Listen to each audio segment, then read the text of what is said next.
look at you all smiles. I'm happy to be here. How are you doing? Good morning. I'm doing well, thank you. Hopefully you are as well. I know you're busy. You got lots of planning going on.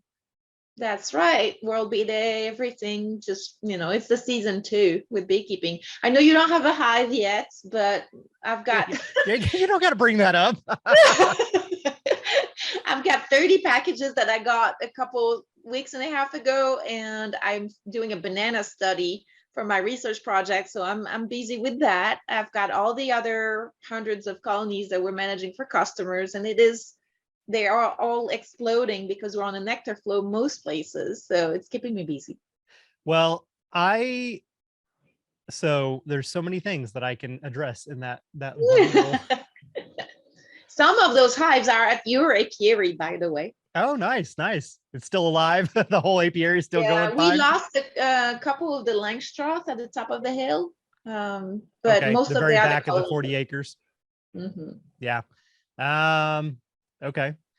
So I haven't went and checked my swarm traps here yet. So last time I checked them was about a week ago, maybe. We had a day that got like really nice and toasty, so I went down there and looked.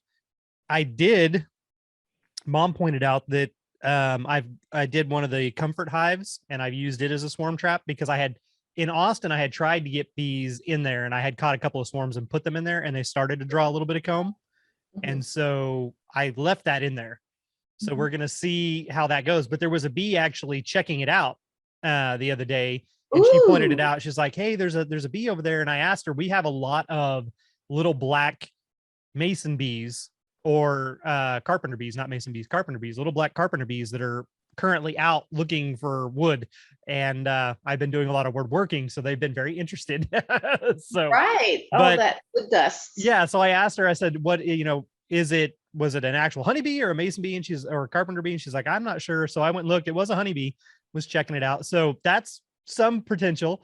The nukes, I have not, even though I was told that there would be regular updates throughout the spring, I have not heard anything, which is par for the course with this individual. With the area. So, yeah, with the whole area. So I went ahead and reached out to her and asked, I was like, hey, just wanted to check and see like how things were coming along, because she had originally said towards the end of April. And she responded back. And again, she hasn't bothered to have a long enough conversation with me to even have any idea what I do and don't know or anything else. Right. But she responded back and she was like, well, it's going to be May, at least like mid-May at the earliest, the way things are going with these rapid temperature fluctuations and the very wet spring, it delays things, and I was like, so I responded back and I said, well, I've got to make a trip out of state towards the end of this month. And you had originally said the end of this month. So I just wanted to make sure there wasn't going to be any scheduling conflicts. And then she responded back and she's like, oh, okay, no worries at all. It's definitely not going to be this month. And, but I was like, I wanted to be like, well, I'm reaching out because you said there'd be regular updates. And so far I haven't heard anything from you since January. Right. Maybe December. I'm not sure. Whenever my last message to her was the last time I've heard anything from her. So, but yeah, I was like, okay, whatever. So we're just we'll get them eventually. Yeah, eventually there will be bees. They'll either move in or I'll finally get my nukes and we'll see how that goes. But I know what it is to get the itch. I know that you're probably kind of like starting to, well, you know what? It is sunny out. It's warm out. Where are my bees? I know all the trees are blooming. That's what kills me is when I see flowers in the spring. I remember, and I trust me, for any beekeeper out there who's just getting started, we all know, we've all gone through it. And I definitely went through it. The very first year that I was supposed to get my bees was a very wet year down there in Central Texas. And it did cause delays. And I went on a couple of different road trips during that time through like March and April and the first part of May. And it was just solid wildflowers everywhere. And I was having these mini panic attacks and like, oh my God, like my bees are missing out on all this. And by the time they finally get here, it's all going to be dead and gone. And like, I need them now, like the flowers are here now. Yeah. So right now, we've had the first set of trees that bloomed down here were pears, like ornamental pears, Bradford pears, things like that. And then the next set of trees that finally started coming along were the redbuds, and the redbuds are all currently in bloom. Dogwoods are now starting to bloom. And there's a few other things that are starting to bloom that I can't identify, but all the trees are starting to be in bloom, and there's bees nice. everywhere. And so here I am again. I'm sitting here looking at all the flowers going, yeah, missing out on that one. She's got your Like, bees. She's got your bees. not going to get to taste what any of that is like. Sorry. Well, I don't know if you knew that, but I got my packages about 2.5 weeks ago, almost 3 weeks ago. And packages, you need to feed them usually a quart a week or a quart every 5 days, depending on how much they're taking. And these guys haven't been taking it because we've been on the nectar flow in my neighborhood since I got the packages. They've built some of them almost 8 to 9 bars in the mini Topbar nukes. Wow. On their own. With no food from you. Wow. It would not. They said, no, thank you. We're good. That's impressive. That is very impressive. It's not an issue from a banana study because they're not supposed to, they won't take the banana when they're on the nectar flow. So it kind of is skewing my numbers. So I'm going to have to wait until the summer dearth to continue my study. All right. So that was the other thing that I was going to unpack from your initial comment when you mentioned that. It is probably, well, you haven't done your study yet, so we don't really know the results to it, but there's a bonus episode that Ken and I did a little while back. It is here on Patreon currently, I believe. I have not actually deleted it yet. So from anybody on Patreon listening to us right now, go back and look for the It's Bananas episode where Ken and I go through and we hash out this whole craze of people putting bananas in their hives. And I didn't do any research on it. I just talked from like the y'all are freaking crazy standpoint. So, but so that's out there, and I'm gonna be like, it was supposed to be released, and then we had the whole hard drive issue. It was going to be released out to everybody so they could hear it. I may just go into Patreon and just download the actual episode the way it was, and then turn around and put it out there for everybody. Also, speaking about main episodes, so recording wise, today there was a new episode that came out, but listening wise, for everybody who's like listening up to date on Patreon, it came out last Monday because we're recording in advance. But right. You and I had a discussion about wax and the weight of wax and trying to figure out a formula to measure all of it and everything. So we released that out there on the main platform for everybody to see if anybody, wants to be industrious and go out there and figure it out themselves and then let us know. So that's if right. they want to take on that challenge, they can. So that's a new episode. Funny thing though, is that I posted a teaser that showed that there was something in the queue for a future release date. And I'm pretty sure everybody immediately jumped to, yes, the 4th season is starting. There's going to be regular new episodes, because people were sending messages back going like, welcome back to work. And I was like, not quite. We're easing into it. Not quite there yet. Not quite there yet. We're getting there, but not quite there yet. Anyhow, so I think that's it for all the little updates here. Well, do you have want something to else? speak in my preliminary results over the last 3 weeks? It looks like I have 15 that are not on bananas and 15 that are on bananas. And from what I'm looking at my notes, week to week comparing both, it looks like the ones that don't have bananas have more frames of brood and are heavier actually also. Okay. So it's not finished and we're on the nectar flow. So the banana is kind of irrelevant. Right. But it kind of looks like giving them the banana is actually an issue. Right. Well, okay. So we can harp on this for a few moments longer, because today's topic is off topic, which you'll figure that out there. I'm sure when you actually looked at the title of this episode, you were like, oh, I think I know what this is. You're wrong. So anyhow, so the banana thing, one of the things about bananas and one of the research things about it had talked about how, and you and I may have even discussed this at one point too, but I don't remember if it was on the show or just in a personal conversation, but some people had said that putting bananas inside the colonies was a way to alleviate chalk brood because of something in the banana. And I took the approach of, well, but you put anything inside the colony that's not supposed to be there, and it kicks them into overdrive, especially if they're hygienic, to try and clean out the colony. That's right. And now they're in the cleaning mode, so they just happen to also clean out all the chalk brood, Right. but was it because the banana itself helped, or just because you put a foreign substance in there that caused them to do that? Right. And there's lots of things that go back and forth. That was my standpoint on it. And I think I might have talked about it in the episode with Ken and I, but it was like, how do you know they actually ate it? You put it in there. Well, that's you my come point. back, I was looking at it and it didn't look like they were eating it anyway. right. You know, you come back 2 weeks later and it's gone. And you're like, yay, they ate it and they're doing great. But did they, or did they Oh, just no, chew it up, drag it out, and spit it out because they That could didn't be- want it in there? That could be hive trash. Yeah, That could exactly. be, you know, they spend some resources doing that they're not putting into building the colony. Yeah. So we'll leave it at that. And when you get more of like further into this little research project, we can come back and have a deeper conversation, and you can help justify or prove me wrong on all of my little theories that were in that original episode. But if anybody's curious and they want to hear Ken and I bantering back and forth about it, go back to the bonus episodes here on Patreon and look for the one that says Going Bananas or It's Bananas. And I will try to get that released on the main platform for everybody as well. So, but it'll be out of context for them, and they're going to be like, what the hell? Why is this another bonus episode? I thought the 4th season started. So that's what happens. That's fun. So back to that, the title of this episode is Ticking Time Bomb.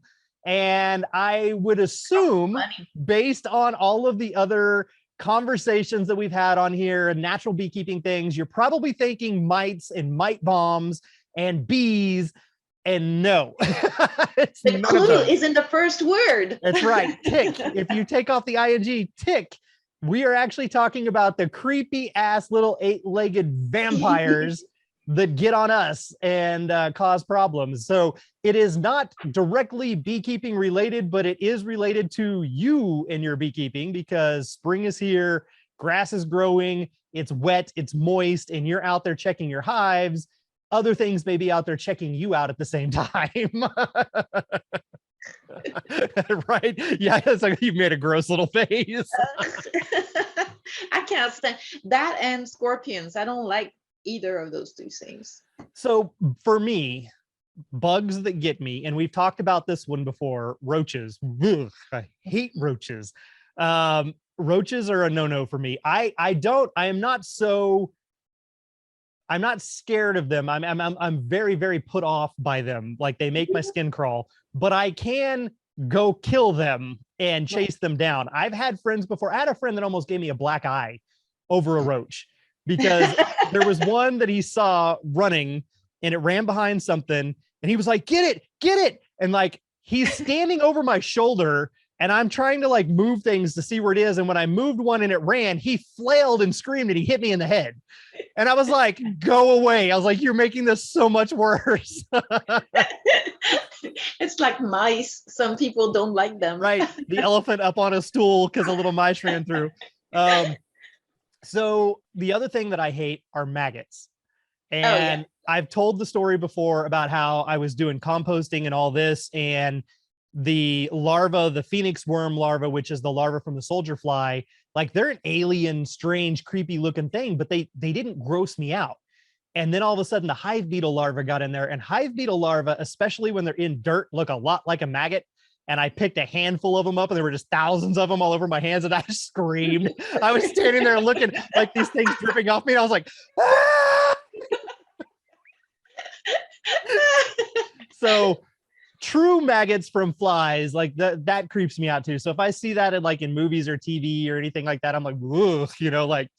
And then of course, to make it even worse, just the visual of like something crawling under your skin, literally, like, nope, I'm done. I gotta leave. Like, I just can't. So ticks are very much kind of along this same line. And unfortunately, ever since I have moved out here to the Ozarks, holy crap, there are a lot of freaking ticks. And I mean, the whole time I was down in Central Texas, going out there, like on that 40 acres, it's overgrown natural grassland and wildflowers and all that.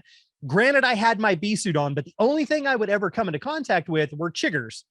And I would get, and the snakes, but that's a whole nother, that's not an insect creepy crawly. That's a slithery creepy crawly. That's a whole nother. I think the episode with that one was the slithering. Oh. That's the title of that episode.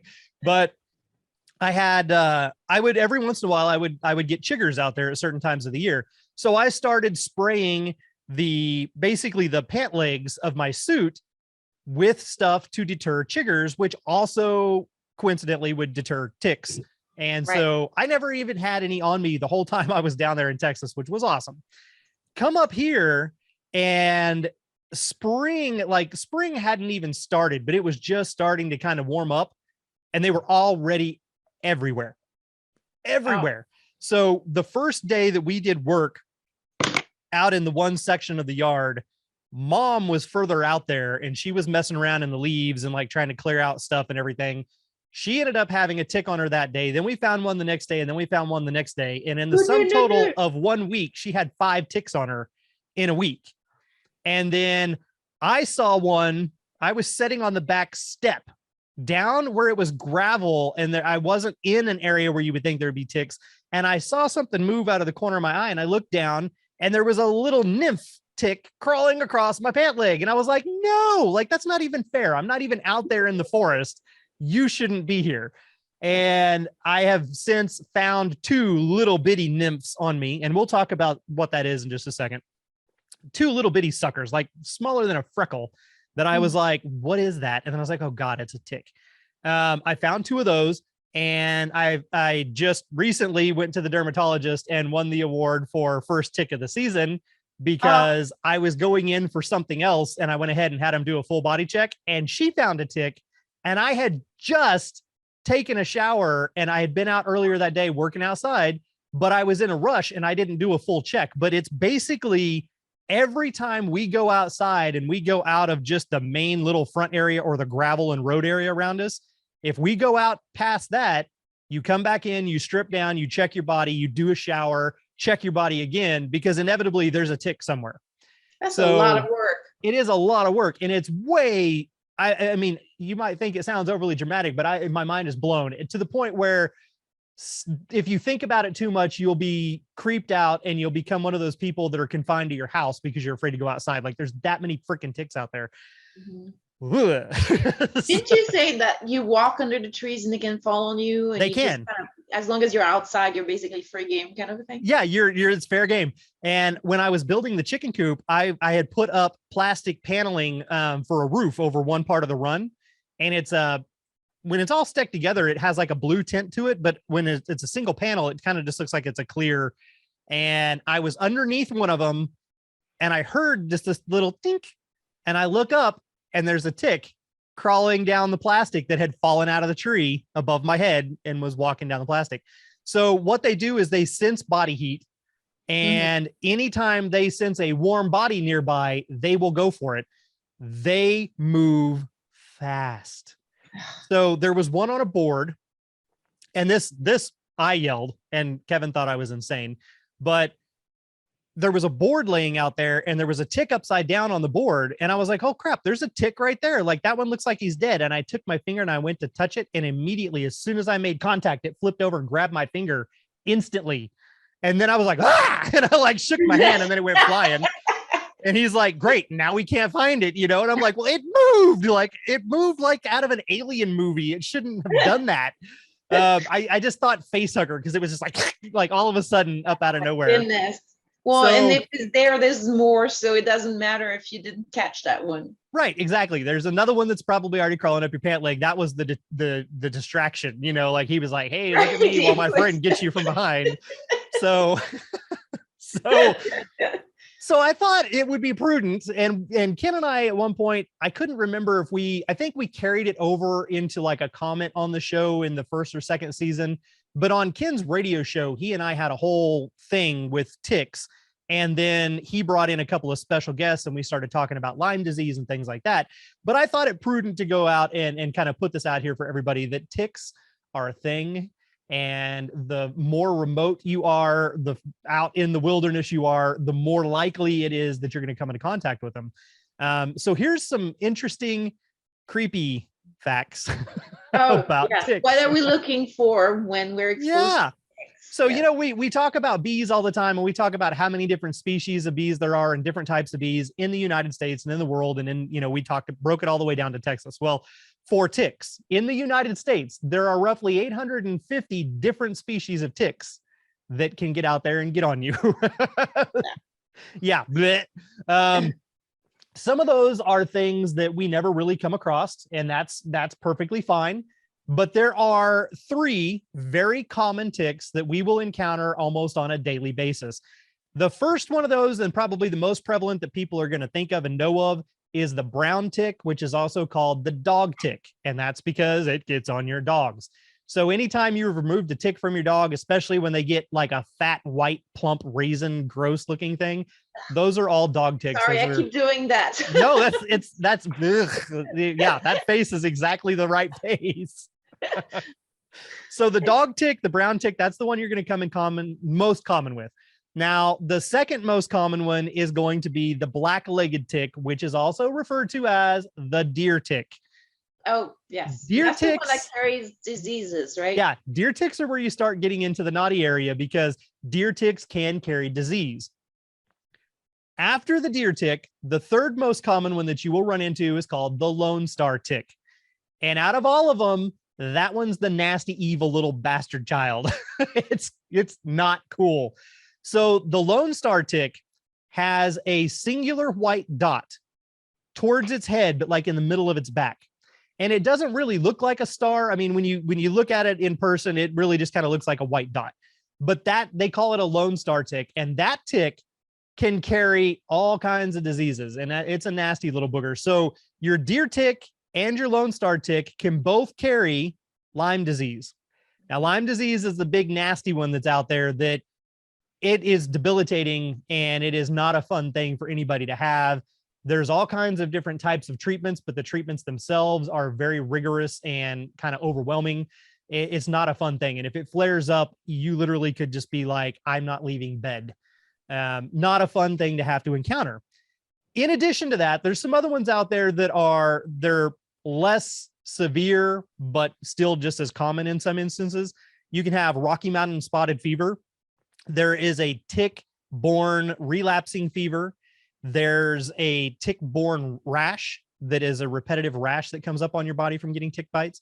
But there's a new one that just surfaced here a few years ago called alpha-gal syndrome. And alpha-gal syndrome, which also is coincidentally transmitted by the freaking Lone Star tick. Alpha-gal syndrome alpha-gal is an abbreviation for a type of sugar that comes from red meat proteins. And if you get alpha-gal syndrome from a tick, you become allergic to red meat. So that means no beef, no pork, no lamb, any type of red meat, your body becomes allergic to it, and it cannot digest that sugar, but it is a violent allergic reaction. So you get violently ill and sick when you try to consume anything that has that alpha-gal protein strain in it, or the sugar strain in it. So those are all bad things, and they all come from these creepy little bastards. So I was doing some reading while you were describing these, and apparently the Lone Star tick also transfers the Southern tick-associated rash illness, STARI. Yeah. Yeah, so. that's the one that I was talking about, the repetitive rash, which is the tick-borne rash. Yeah, But yeah, and that's Southern, quote unquote. Guess where you live? You're in the South. So all of these different ticks, depending on your region, depending on what part of the United States you live in, these ticks can carry specific diseases, and certain diseases are more prevalent in certain regions. Now, deer ticks, for instance, are going to be in places where there are a lot of deer. And unfortunately, out here for me, there are a lot of deer. At any point in time during the night or early morning, you can shine a flashlight out there and it's like little flashes of eyes everywhere because there's deer out there in the forest. And all of these things allow the ticks to feed on the deer and then drop off once they've been gorged in blood. And then they lay eggs, and it becomes they lay an insane amount of eggs. It's kind of like our queen bee. It becomes this profuse repopulation of ticks. They also repopulate in moist areas. Well, the forest is a constant blanket of leaves. And we talked about on one of the other episodes where I moved the top layer, the bottom layer literally still had liquid, like water you said under it. So that's a 90% humidity or higher. And that's kind of what they need to thrive in to be able to reproduce. So all the Perfect stage is storm. set, right? All the stage is set, and ticks are everywhere out there. So the life stage of a tick, they actually have 4 different life stages. They start off as an egg, just like our bees do. The next stage is called a 6-legged larva. And it's very small at that stage. And I didn't do enough digging to see that. I don't think in the larval stage that it actually feeds on anything blood-wise with us. It's just going through a developmental phase. It's when it develops over into the 8-legged nymph. That's the 3rd stage of development. That's the stage that a lot of times you're going to get a disease from the tick, primarily because they're so freaking small, you can overlook them. The last stage of development is the adult stage, and that's the one that, we all think of when we actually see the tick itself. Now, for the diseases, here's the upside, and this is why you have to be very diligent about checking your body, cleaning, putting on deterrents, things like that. For certain diseases, especially like Lyme disease, the nymph is more times than not the one that's going to give you the disease, because it's going to be the one that's small enough that it gets overlooked, but it must be on your body for 36 to 48 hours to successfully transmit the disease.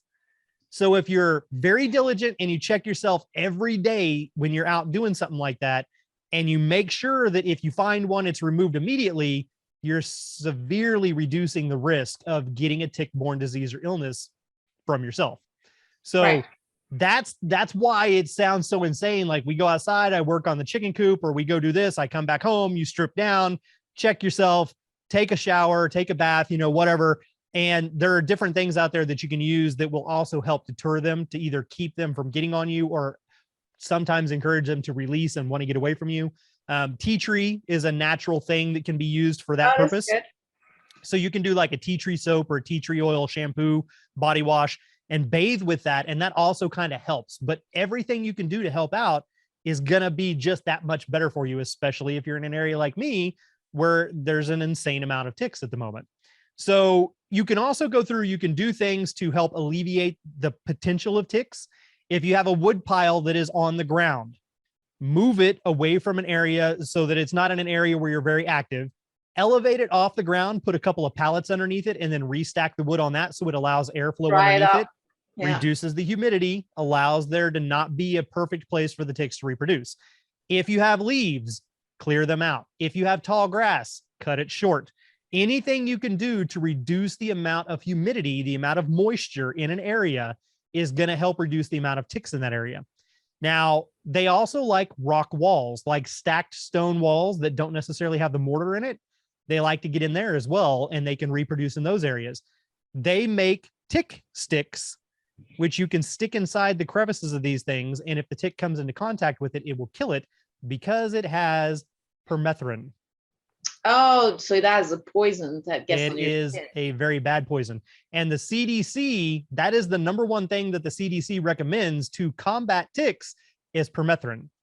And we bought a spray can of it that you could use, like if you wanted to coat it on your jeans and you had like a specific pair of shoes or something that you were going to wear to go outside, you can coat your clothing in this stuff and then you have to let it dry. But permethrin itself is so bad that you almost need to be wearing eye goggles and a face mask and have your skin completely covered up and wear gloves when you're coating the clothing that you're going to wear. And then you need to let that clothing dry before you put it on. And then once you got it on, you can go out there and you can do your stuff, and you can just have that set of boots and those set of pants every time you're outside, or like a big brimmed hat that helps from them falling from above. You can coat that hat.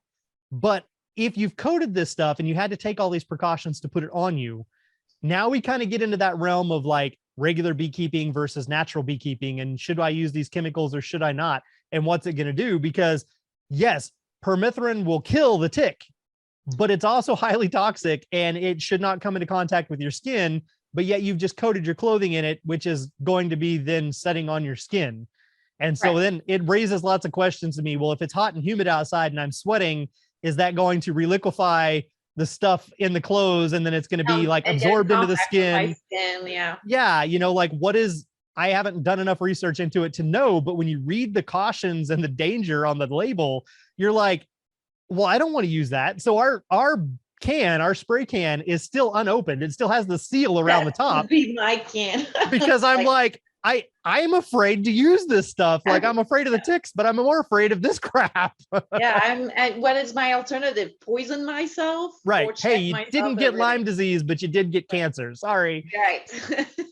No, Uh, I think I would go with diluted coconut oil with some tea tree oil and kind of slather myself before I go yeah. out. So there are other things out there that are, like you said, kind of homeopathic. There are different sprays that they have come up with, just like they have for mosquitoes, that you can use that are completely natural, completely safe. They can be used on Essential you, oils. on pets, essential oils. They've done them in like aerosol versions so that it can spray a fine mist, and you can coat your clothing and that kind of stuff. And that does help reduce the chance of ticks getting on you.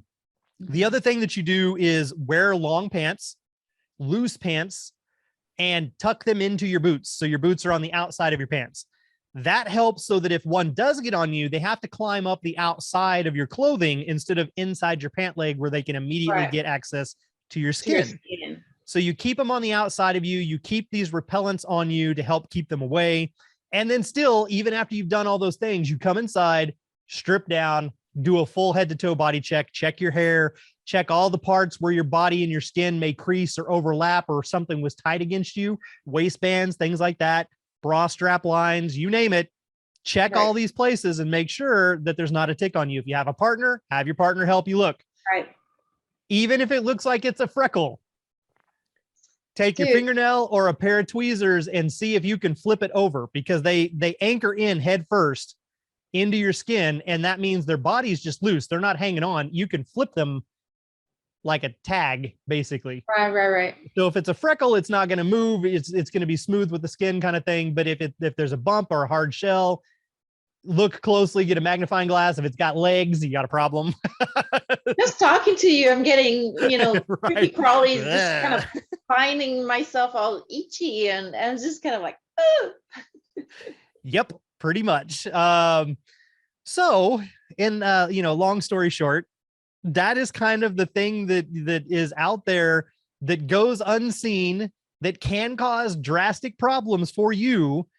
And while you're checking your beehives, that's kind of the perfect environment for them to be lurking and waiting, especially if it's not in your own yard. If it's left out in a wild environment that you've let the grasses grow tall so that you can have lots of wildflowers and stuff, that's the perfect place for the ticks. So be very careful. The more livestock there are around in that area, the more chance of ticks there's going to be. Reducing the livestock in the area. So one of the things for us, like we're trying to figure out how we can help ourselves here. One of the things for us is if we can deter the deer from coming directly onto our property, that will reduce the amount of ticks because it reduces the transportation and the food source. Right. So that will help out with that part. The other things, unfortunately, like we don't really have a wood pile, and the whole forest is just leaves. Like we can go through and we can try to clear out our area and move those leaves back. That's going to be a hell of an undertaking because it was an entire day process just to clear all the leaves from one path on the side of the house. Because I mean, we're talking like forest bed of a foot plus of just leaves sometimes in places. But you can clear all those out, and then using the natural deterrents, things like that. I could also let the chickens free range, and that will help reduce it a little bit, but it also drastically increases the chances of me having less chickens. So I'm doing some reading based on other natural ways you can use to decrease the amount of ticks in your area. And you've mentioned some of them, but how about letting your chickens roam free? That's what I was just saying, free ranging the chickens. Now, the downside with that is, yes, you can reduce the ticks, but you increase the chances of a hawk or a coyote or a fox eating your chickens. And I do have a hawk that comes through at least once a week and flies over the coop or lands on one of the branches, and all the chickens freak out and they all run and hide, and the hawk's just sitting up there taunting them. But yes, you can let them free range. So if you're in town or if you're in an area where, there's not as many predators nearby, you can definitely let them free range, and it will help reduce the amount of ticks out there. And I've thought about it and I'm seriously considering it. The only downside, it depends on like if the chickens are contained or not. So free ranging certain birds, the heavier they are, the less likely it is for them to fly over 3 foot. So you could put like a little 3-foot picket fence around the area you want them to free range, and they're not going to really get away. That doesn't mean other things like the hawk or an owl or something can't swoop in and grab them. But if you don't have anything to contain them, they're going to go wherever they want to, and they may go towards your nice, fresh, succulent shoots of all your baby plants that are coming up and devour your garden and dig and yeah. Through it. Yes. So that's the other downside. And at the moment, with spring here just literally breaking through the ground, my family would murder me if I let the chickens eat all of our baby plants that we're waiting on coming up. That have worked so hard on getting started. Yeah. So we're kind of at a stalemate with that one. It's a coin toss. I really want to at some point. The oldest chickens, I could let them free range because they very much know where home is, and I know that they wouldn't come back until nightfall, but they would come back and they would go back to their roost.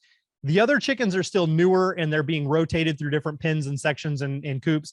So they wouldn't. If I let them out to free range, I would have to go find them later and carry them back to their coop and be like, this is where you're supposed to be. So, but we're getting there. That may be a task later this summer where I can let some of them out and maybe at least minimize the exposure also, because I let out small groups at a time. Right. Yeah. If you can't tell, I have a lot of chickens. They have multiplied quickly. Yeah, it was like you had none and all of a sudden there were plenty. Yeah. We went from 9 to 18 because I raised and hatched 9 more over the winter. So as of March, well, basically the first day of spring, those 9 were outside, which doubled it up to 18. And I got rid of 2 roosters at one point, and then turned around and ended up having, I took 5 more this weekend, and we did a chicken road trip. I took 5, it was 2 roosters and 3 hens. I drove them up into southern Missouri and dropped them off at one place. And then I went to 2 other places and picked up 7 more chickens. So that didn't really balance it out, but it's okay, growing. So how about having a coop with just roosters? Because, you know, when you go to the Tractor Supply or the store to get, you know, chickens, sometimes they're not sexed. And then you end up with 30 to 60% of roosters. What about, you know, separating them and letting the roosters free range? You don't care if the hawks get those. I mean, that's brutal, but that's a harsh sentiment at the end of that, but it's absolutely completely plausible. And you can do that. If you completely separate the roosters from the hens, you can actually raise roosters that don't fight with each other because they will establish their own pecking order. And they're not fighting over the hens or trying to say, this is my territory. So you can actually have a pen with a coop that's all roosters and let those roosters out to do free ranging. Yes, that is a definite possibility. And that could very well work. At the moment, and it's not going to stay this way, but at the moment I have the original rooster that came with the flock when I bought the property. He's still here. He has just been usurped by a new rooster that I picked up last week, which was an AM Samani, solid black feathers, black meat, black skin, black organs, beautiful. Black eyes. They're crazy, creepy, like goth punk rock chickens. Really? I picked up one of those. He is just barely a year old, and he has been, I think it was about a week that he was next to that other coop where the 2 roosters could see each other, and they really didn't pay any attention to each other whatsoever. And then when we brought in this other flock on Saturday and put them in, I had to then migrate and shift and move chickens down, which meant all the babies now have to be integrated in with the main flock, which that went fairly well, minus the 2 roosters. Suddenly, that little 1-year-old decided he was going to take on the big daddy rooster that has been in that coop the whole time. Ooh, and he kicked his ass. Ooh. Yeah, that rooster, the big rooster, has spurs that I kid you not are like 3 inches long, like big old death daggers. And that little rooster that doesn't even have spurs still kicked his butt. Oh, wow. To the point where I had to separate them. And I was a little bit shocked because, again, they had lived literally with just a fence separating them. Right. So they can see each other, they can hear each other, and they didn't really try to fight through the fence or nothing. So I was like, you know, this should be okay. And he's young, so it shouldn't be a problem. Right, Nope, right. that was a problem. But now that I've got that in there, so there's those 2. And then I just brought home 3 additional roosters. Plus I still have 1 rooster that I hatched over the winter.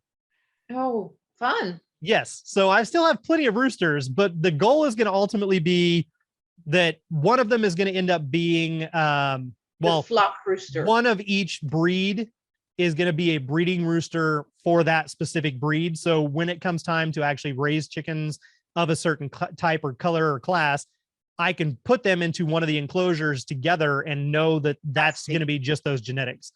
And then after that fact, yeah, you know, if you're not breeding them for specific things, colors of eggs or colors of chickens or lineages, then it doesn't matter. You just need one rooster per every 10 to 12 hens, basically. Right. So, but that is a great idea. And I am continually building and expanding on this monstrosity out here. Sounds like you're going to be the chicken king. Yeah, the giant chicken palace that's growing out the backside of the property. I will have the space where I can do that. I could start segregating roosters over into their own little place, introduce them with each other slowly over time and let them be there. And then have a forage forest of roosters. It's funny because you got into beekeeping and it became an addiction, and you got into chicken, it's becoming an addiction.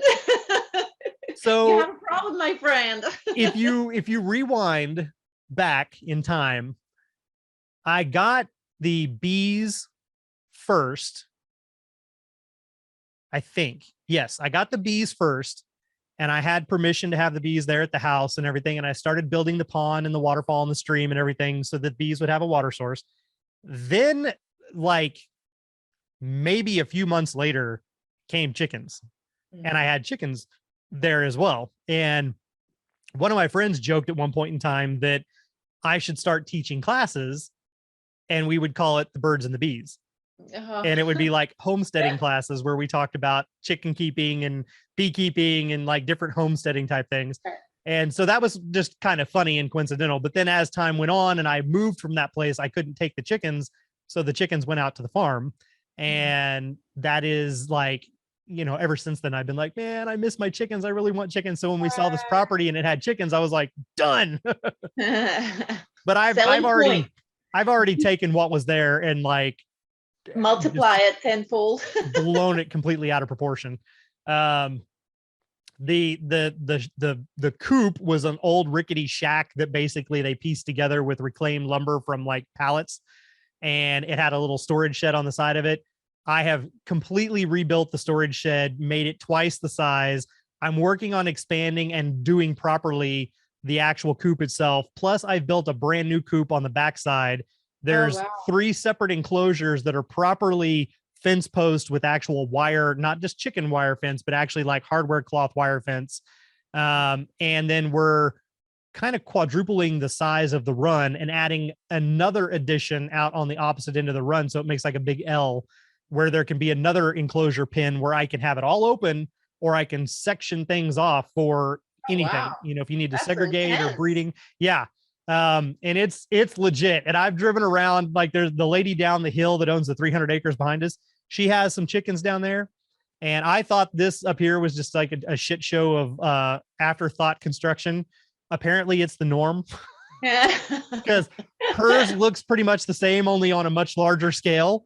So my chicken coop and everything out here is going to be pretty damn fancy for the region. Sounds like you're investing a lot of effort and thinking into it. Yeah. Oh yeah. Yeah. Time and money. Oh my God. Well, especially now with the price of materials. Oh God. Yeah. It's been ridiculous. The shed expansion and some of the other stuff. Every time I would go in and buy more lumber, it kept going up, and it was, yeah, we don't want to put a dollar value on what I've done because you'd have heart failure. Right. Just like, let's just ignore that. If you equated it over into how many beehives I could have built for that same amount of money, I would be right back where I was in Austin. This is where you start with Topbar hives because it's cheaper, right? Remember, you can put 2 in 1. That's right. That's right. And I do have actually the pieces to build the Topbar hive. I've already got the main sections cut. I haven't cut the boards, but I'm saving that so that we can do the video.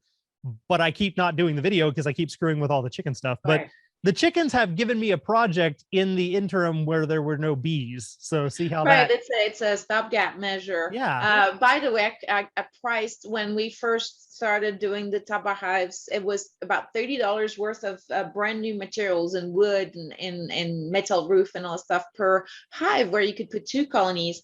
Well, now with all the price of lumbers that has double, almost triple in some, I calculated it this week and it's about $70. So it is just reflected in the increase of the price of lumber. It's still cheaper than buying Langstroth equipment, right. especially since you can put two. But anyway.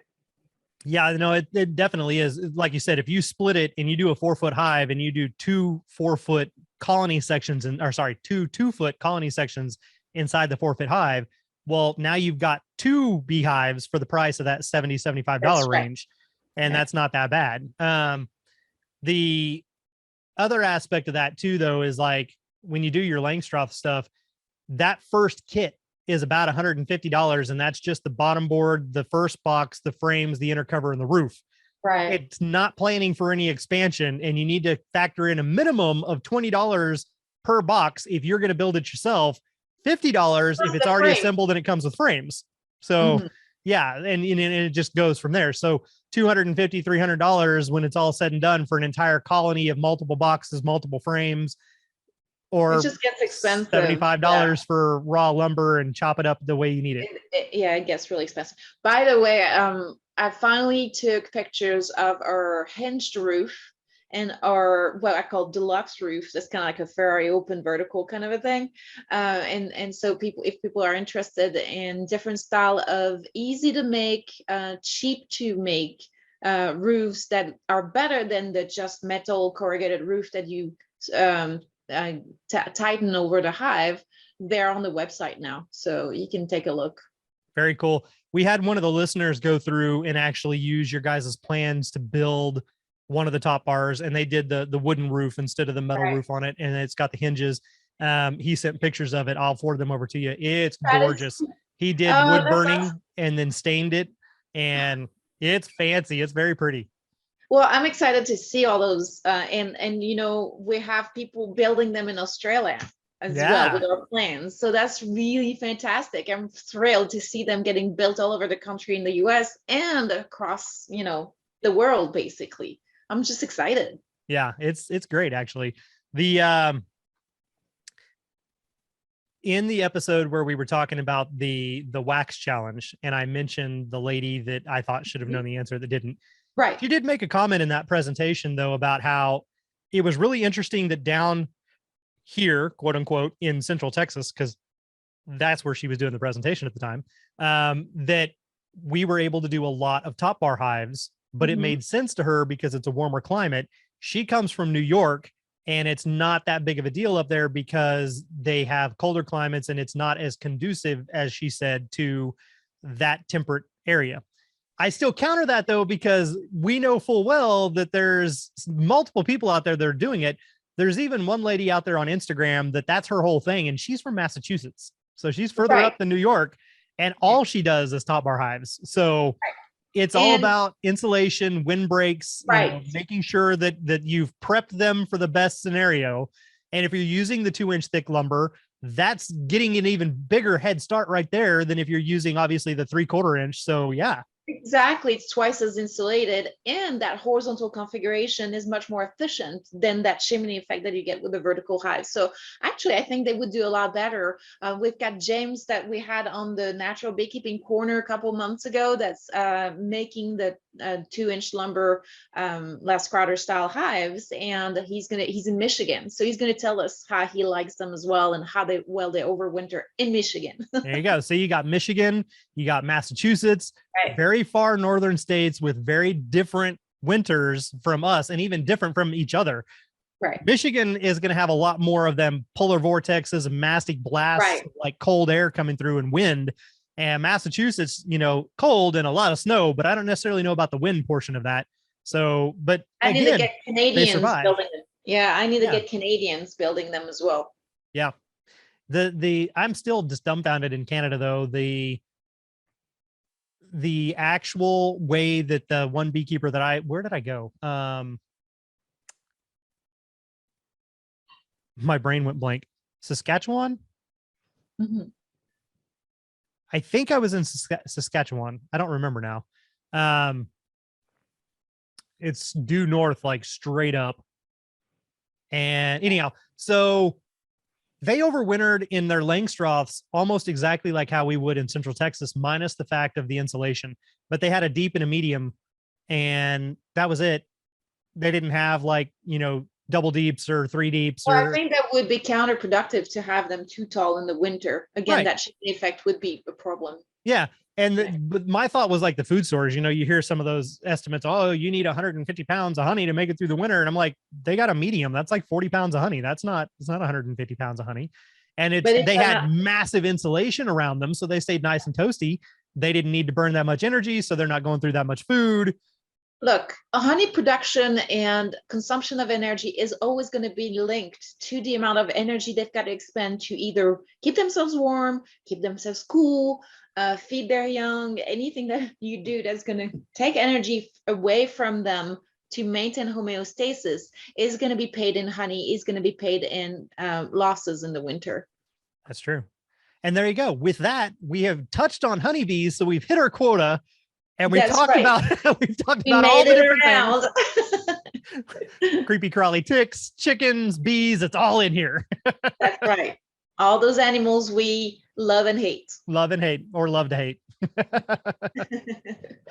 Well, I appreciate you joining us on this creepy crawly little discussion and episode. And I look forward to talking to everybody again next week.